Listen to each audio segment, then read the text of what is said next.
பிதா சுதன் பரிசுத்தாவியின் பெயராலே ஆமேன்.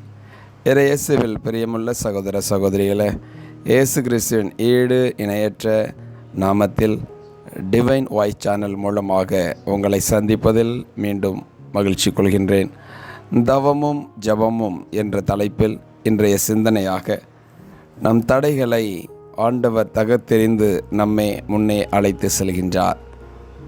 மீகாகமம் அதிகாரம் 2:13 நாம் எடுத்து தியானிக்கின்ற பொழுது, அவர்களின் வழிகாட்டிகள் தடைகளை தகர்த்தெறிந்து வெளியேறுவார்கள். அவர்களின் அரசர் அவர்களுக்கு முன்னால் கடந்து செல்வார். ஆண்டவரே அவர்களை வழிநடத்தி போவார். ஆமேன். இதோ நம் ஆண்டவர் நம் தடைகளை தகர்த்தெறிந்து நமக்கு அரணாய் கோட்டையாய் இருந்து நம்மை வழிநடத்துகின்றார். ஆண்டவரை நோக்கி நாம் கூப்பிடுகின்ற பொழுது கடவுள் நம் வாழ்வின் சகல நிலைகளிலும் காணக்கூடிய தடைகளை தகர்த்தெறிந்து நம் வாழ்வின் வழிகள் அனைத்திலும் அவரே நமக்கு முன் சென்று அவருடைய குரல்களின் சத்தத்தை கேட்டு அதன்படி நடக்கக்கூடிய ஒரு தெய்வீக வாழ்வை கடவுள் நமக்கு கொடுக்கின்றார்.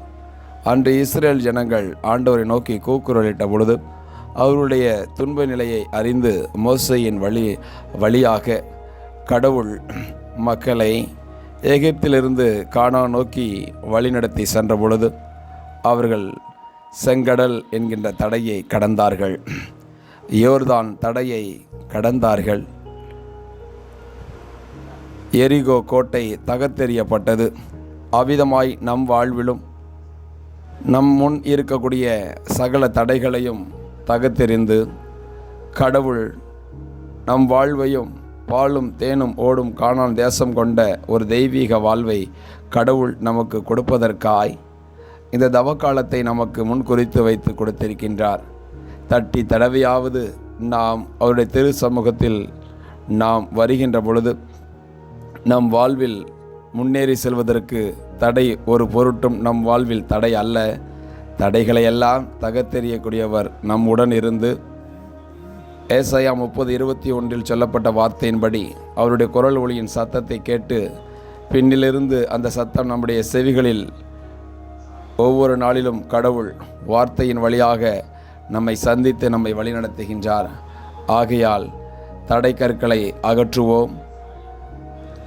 நம் வாழ்வில் எந்நாளிலும் கடவுள் நம் உடனிருந்து நம்மை வழிநடத்துகின்றார் என்கின்ற தெய்வீக சிந்தனையில் நம்மை ஒப்பு கொடுப்போமா? கண்களை மூடுவோம். அன்பு தெய்வமே, இறைவா, என் வாழ்வில் காணக்கூடிய எல்லா தடைகளையும் இந்த தவக்காலத்தின் வழியாய் தகர்த்தெறிந்து தேவரீரே எங்களை கண்ணின் மணி போல் காத்து ஆசீர்வதித்து வழிநடத்தும்படிக்காய் எங்களை அழைத்தவரே, அப்பா, இந்த குரல் வழியை நாங்கள் கேட்கின்ற பொழுது எங்கள் தடைகளை நீர் தகர்த்தெறிகின்றீர் என்கின்ற விசுவாசம் வாழ்வு எங்களுக்குள் புதுப்பித்த கிருபைக்காய் நன்றி செலுத்துகிறோம். தேவரை தொடர்ந்து ஆசீர்வதியும் பொறுப்படுத்திக் கொள்ளும். ஜெபம் கேளும் நல்ல பிதாவே. ஆமேன், ஆமேன்.